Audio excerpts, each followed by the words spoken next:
So in this video, what we're going to focus on is still going to space, right? And we're going to look at the orbits and energy contained within the orbits. This is, again, a little bit newer of a topic for you guys that took AP Physics 1. Okay, so as mentioned, we're going to look at orbits and energy. All right, so the first thing is as satellites orbit planets, in elliptical orbits, just as Kepler told us, both its speed and its distance will change, or from the center of the planet fluctuate with fixed periods. So what does that really mean is that as the satellite is orbiting the planet, right, in these elliptical or near concentric circle orbits, the speed and distance are going to change, right? Because it's going to be close to the sun, further away from the sun, or the central object, right, the central planet. Now, however, what's not going to change about them is the total energy. Okay.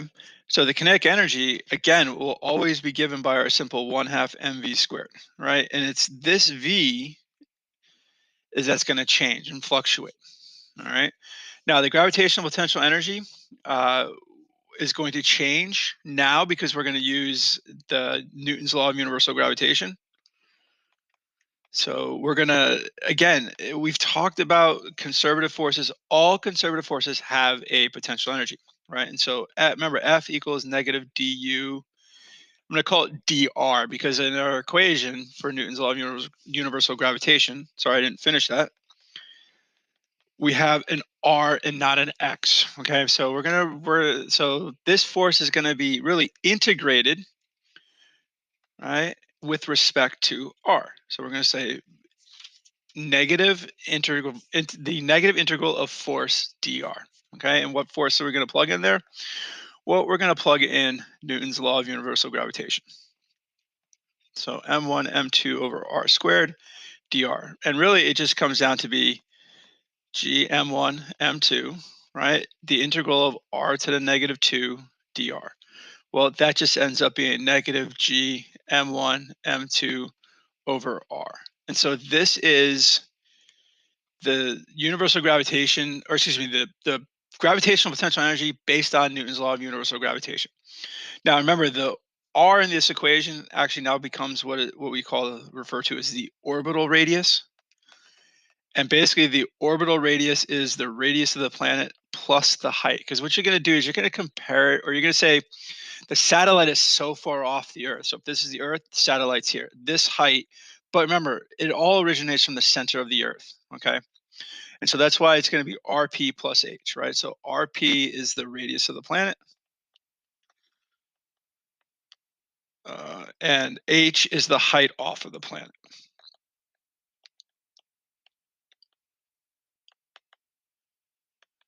Okay, so especially when they're in orbit, right? And so this says this next equation or this next problem really focuses around developing some equations that you should memorize, right? They're not going to be on the AP physics chart, but you should probably memorize these. So the first question, or the question says, using the new gravitational potential energy equation, derive an expression for the speed, the kinetic energy, and the total mechanical energy of an object in orbit. Okay.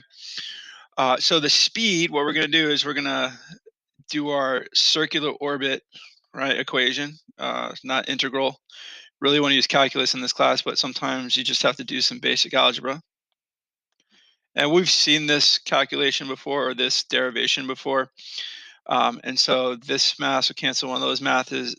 So the speed would be the square root of g m2 over r, where m2 is actually the planet. Okay. Now we have I'm going to write this down. We have our gravitational potential energy, our new version of the equation. Okay, I'm going to write that down because we're going to look at that. We're going to need that when we do the total mechanical energy. And so now I can do the kinetic energy. And remember, kinetic energy of an object in motion is always 1/2 mv squared. So K equals 1/2 mass, which is the mass of the object in orbit, times V squared. Well, that's going to be G mass of the planet over R, right? We're going to square that. Okay, and so K is going to be 1/2 G mass of the planet over R squared. Actually, no, not over R squared. Sorry, it's only going to be over R. But if we look at that, if we look at our equation, this right here is just negative potential energy. So what is K actually equal to? Negative 1/2 U, right? And that's all in the universe, okay? So it's just going to be simply negative 1/2 whatever we get for the potential energy. Now, how does that play into our mechanical energy? Well, remember, mechanical energy is K plus U. Well, we figured out K to be uh, 1/2, excuse me, negative 1/2 of U. And if that's U, that means it's going to be equal to 1/2 of U, which is equal to negative G m of the mass of the planet over R. Okay. Or you can also say it's negative K or it's equal to U, however you want to write that. Okay. So I'm going to box the important things here. So this is the mass or the speed of an object in orbit. This is the potential energy in that orbit. This here, right, is our kinetic energy. And then kind of all this right here is our gravitational or is our total mechanical energy. Okay.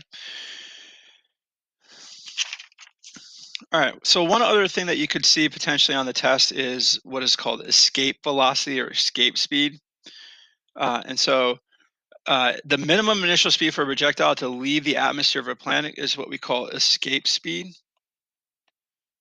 I'm not going to show you the derivation, but it's simply V sub escape equals the square root of 2g mass of the planet over the radius of the planet. Okay. So this is consistent for all planets, right? Or for their planets because it's based on their mass and it's based on their radius. Okay. And so the example here says what is the escape velocity of any object that wants to leave Earth's atmosphere, and the mass of the Earth in this for this example will be 5.98 times 10 to the 24th, and the radius of the Earth for this example again will be 6.37 times 10 to the 6th. All right, and so all we're going to do is simply plug it in. VE equals 2 times 6.67 times 10 to the negative 11th times the mass of Earth, 5.98 times 10 to the 24th, divided by the radius of the planet, 6.37 times 10 to the 6th. And that's going to give us our escape velocity, which is going to be 11,200 meters per second or 11.2 kilometers per second. Right. And so you can put this in miles per hour if you want. But basically, if you divide this by 1.6, it tells you how many miles per minute or miles per second, and then you can go from there. Okay. That's going to be that's a pretty hefty speed. So think about 1,100 meter sticks, right? Or 11,000 meter sticks every second, right? That's how fast it's going to go, right? All right, so this example problem just kind of wraps it all up, right? So what do we really talk about in this particular unit? And this is an old AP problem. So it says here a spacecraft of 1,000 kilograms is in an elliptical orbit above the Earth as shown. At point A, which is right here, okay, it has a distance of 1.2 times 10 to the 7th meters from the center of the Earth, and its velocity has a magnitude of 7.1 times 10 to the 3 meters per second, and it's perpendicular to the line connecting the center of the Earth to the spacecraft. Okay, it's going to let us use some of the angular momentum concepts. The mass and radius of Earth are 5.98 times 10 to the 24th, and the radius of Earth is 6.37 times 10 to the 6th. And then we got all these parts we have to determine. A and B focus at part A, right? So we're going to look for the total mechanical energy of the spacecraft, okay, assuming that the gravitational potential energy is 0 at an infinite distance from the Earth. Then we're going to calculate the angular momentum, which is then going to lead us into part C because of conservation of angular momentum, right? We're going to determine the the speed of the spacecraft when it's so far away, the 3.6 times 10 to the 7th meters away. And then we're going to say, okay, let's put a different spacecraft there, right? So what is the speed of the spacecraft at that part, as well as what is the speed as, away from, so it can get out of that part of the orbit, okay? So part A is going to lead us, or pretty much we're going to use the equations that we figured out before, right? And so our total energy is going to be negative U, right? U sub G. But we know that's going to be negative G mass 1 times mass of the planet over R, okay? Which is just going to give us the positive, right? So G mass of the satellite times mass of the planet over R. And so we're going to do 6.67 times 10 to the negative 11th times 1,000, because that's the mass of our excuse me, not satellite, our spacecraft, times the mass of the Earth, 5.98 times 10 to the 24th. All of that divided by, excuse me, it's 2R, uh, because we're going to use the kinetic energy, right? Because it's going to be equal to negative K, right? But K was over 2R. I apologize for that. So 2 times 1.2 times 10 to the, I believe it was 7th. Okay. And so what do we get as uh, our total energy? So we go 6.67 E negative 11 times 1,000 times 5.98 exponent 24 divided by 2 times 1.2 exponent 7. And we're going to get a number of 1.66 times 10 to the 10th joules. Okay, so that's how much energy is contained in this spacecraft at this point in time. So that's part A. Part B is the magnitude of the angular momentum of the spacecraft about the center of the Earth. So we're going to use our angular momentum formula. L equals mvr. Okay, so it's going to be 1,000 times, and let me scroll up just a second to grab the speed, 7.1 times 10 to the 3 times the radius, so it is the 1.2 times 10 to the 7th meters away. So we're going to multiply all those out, and we're going to get a number of 8.5. Got those switched up. It should be 52, not 25. So 8.52 times 10 to the 13th kilograms times meters squared per second. Okay, so that is our angular momentum at that location. All right, part C says now we're going to look at point B, which is right here, right? And so what we're going to do is we're going to determine how fast is it moving at that location. One thing to note is that angular momentum is conserved, so it's going to be L equals mvr, and we're going to solve for V. So V equals L over mr. And so our L was 8.52 times 10 to the 13th. The mass was 1,000, right? Because again, it's our spacecraft, and we're going to multiply it by the radius, which was at this location, is 3.67 times 10 to the 7th meters. Okay, so we got 8.52 exponent 13 divided by 1,000 times 3.6 exponent 7, and that's going to be about 2,400 meters per second. Okay, another way you could have done this was knowing that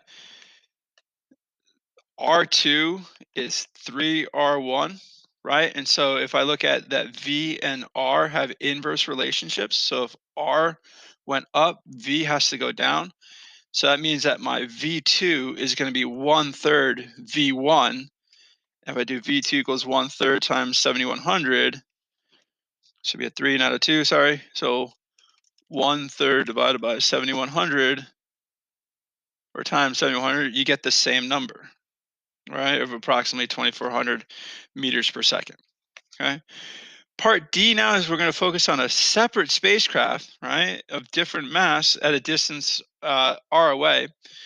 And so we're going to, or RA away, right? So we're going to find the speed. Now we're going to, right? And so we're going to say the speed in orbit is going to be the square root of G mass of the planet over R. That's not going to change because it's going to be the same thing, right? So we're going to say 6.67 times 10 to the negative 11 times Earth, 5.98 times 10 to the 24th, divided by that r was 1.2 times 10 to the 7th. Okay, and how fast is it moving at this location? 5,800 meters per second. Okay, now part E, what is the minimum speed of the spacecraft at point A for it to get out of the Earth's orbit? So it's going to be the escape velocity is going to be square root of, g mp over, it's 2 gmp over, so this would be 2 gmp over r. But I do want to point out, if you do that, it's root 2 times that minimum speed, right? Where that minimum speed was 5,500. So I'm going to do VF equals root 2 times 5,800. And so it's going to be root 2, right? Times, not minus, times 5,800. And that gives me an escape velocity of 8,200 meters per second. You can go back in and plug your numbers in, but remember, this was the calculation that we just did, okay? And so your escape velocity is going to be root 2 times whatever your velocity is at that point in time. All right, so this is the last video for AP Physics C mechanics, right? So this ends our journey in the mechanics portion of the class. Look forward to teaching you guys AP Physics C electricity and magnetism here shortly.